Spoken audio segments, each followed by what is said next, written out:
Hello guys, welcome to the first video tutorial on Java programming for beginners.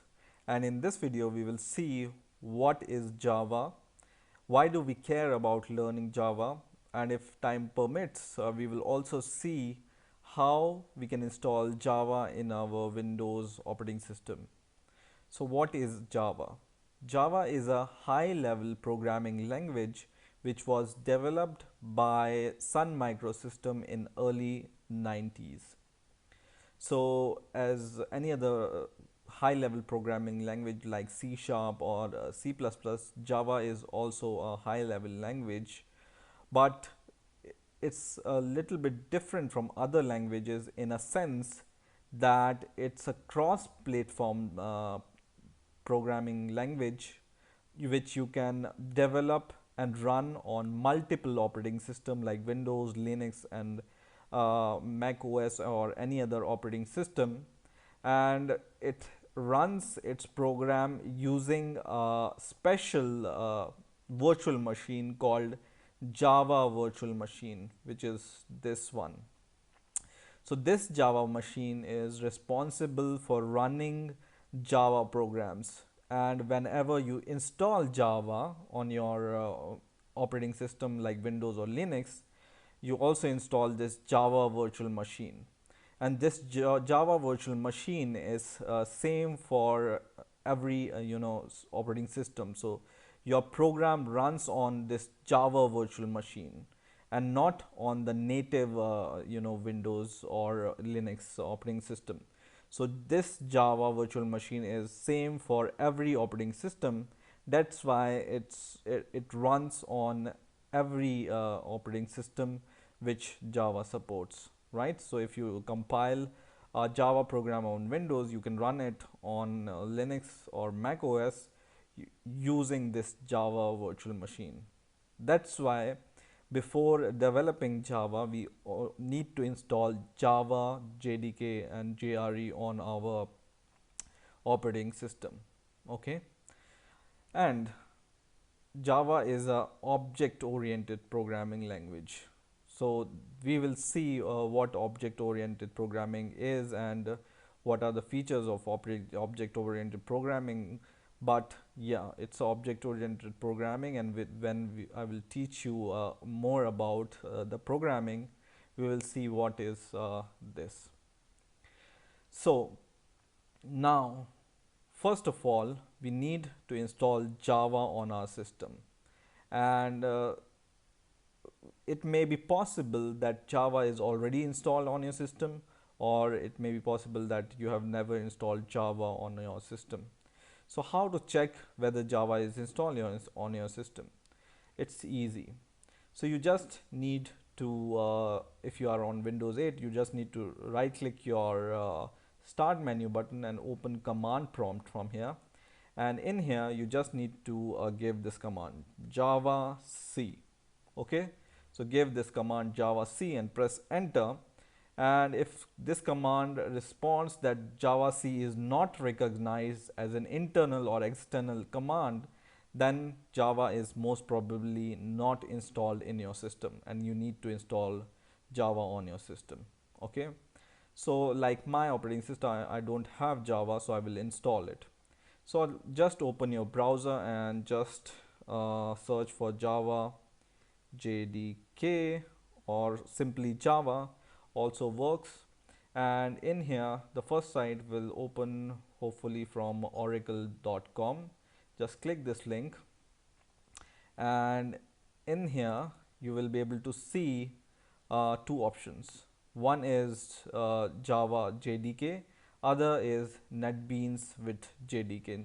So Java is the platform, and NetBeans is a IDE, and you have the option to install Java with this development IDE, but I will not choose this option, but I will choose this option for now.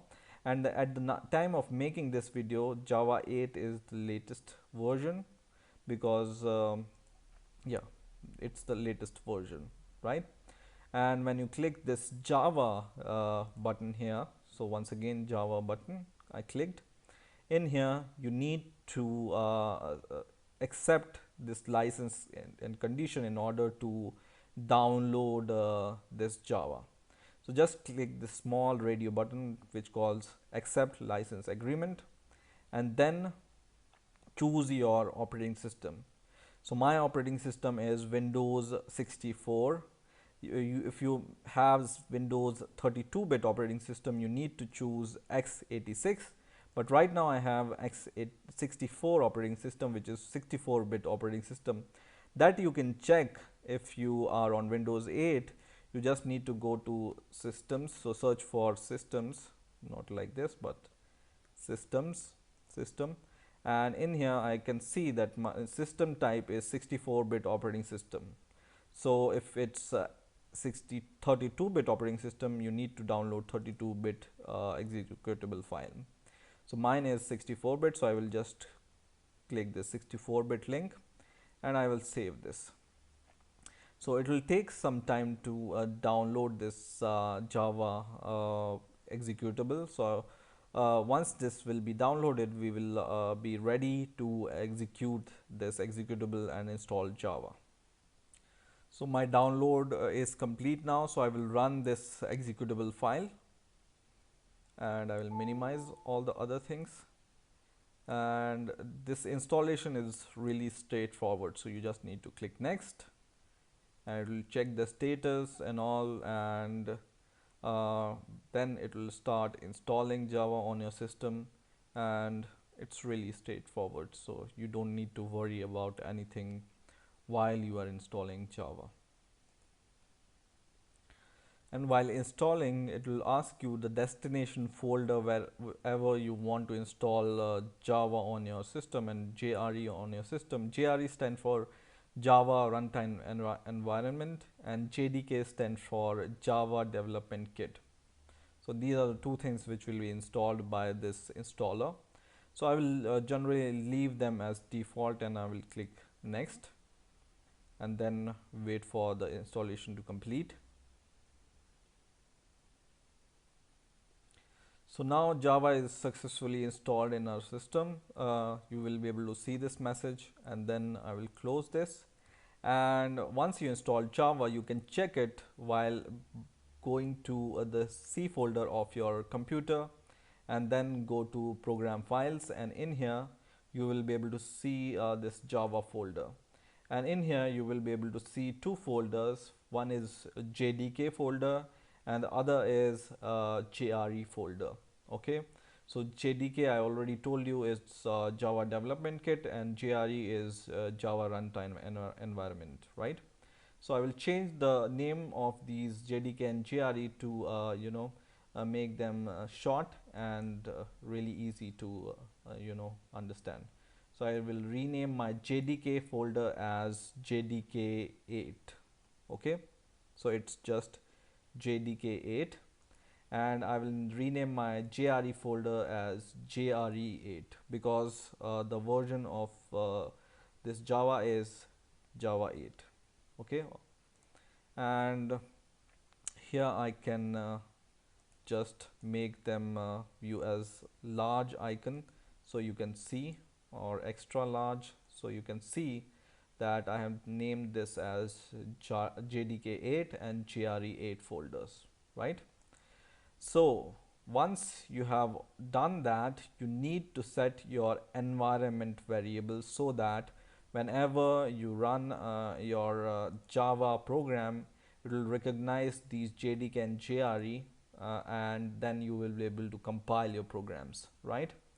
So for that, for setting your environment variable, what you need to do is you just need to go to your systems. So go to search and search for system once again.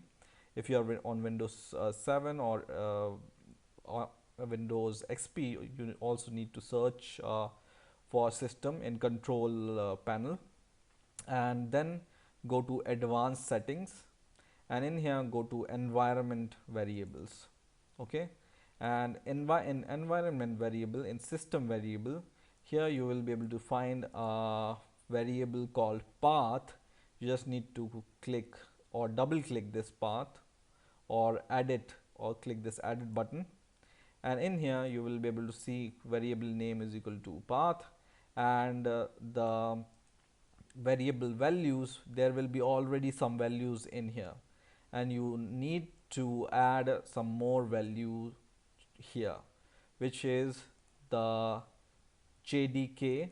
So go to once again program file and Java folder wherever you have installed it, and then go to JDK8, which is the folder we renamed, and in here inside this JDK8 go to bin folder, and this destination, which is C program file java slash jdk8 slash bin, you just need to copy this path from here, and then in your variable value just give a semicolon and paste your path, which is the same path you have copied from here, right?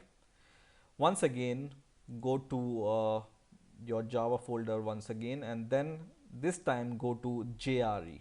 Okay, and in here also you will be able to find a binary folder or bin folder, and then copy the path from here, and then give semicolon to your variable value, whatever value is present already here, and paste this path also. Okay, so you need to give this C program file slash java slash gre8 slash bin folder, and C program file slash java slash jdk8 slash bin folder path here in environment variable. And why do we set environment variable is whenever you compile a program, if you set environment variable, your compiler knows the path of these binary files which are responsible for compiling your program, and it will be straightforward to compile your program. Now once you have done set your environment variable, we will open once again command prompt and check whether Java is really installed in our system or not. So once again give Java C and press enter, and this time I can see a big response in response to my Java C command, and I can see that it's saying that the uses of this Java C is you need to give some options and source file. So Java C is a command to compile a program or Java program. So whenever you give a Java C dash some hello world.java file, it will compile your Java program, and then you can run your Java program, right? That's why we use this Java C command. So in this way you can install Java on your system. Now in the next video I'm going to show you how you can install an IDE which is called Eclipse IDE, which is widely used to develop Java programs. So stay tuned and please rate, comment and subscribe, and bye for now.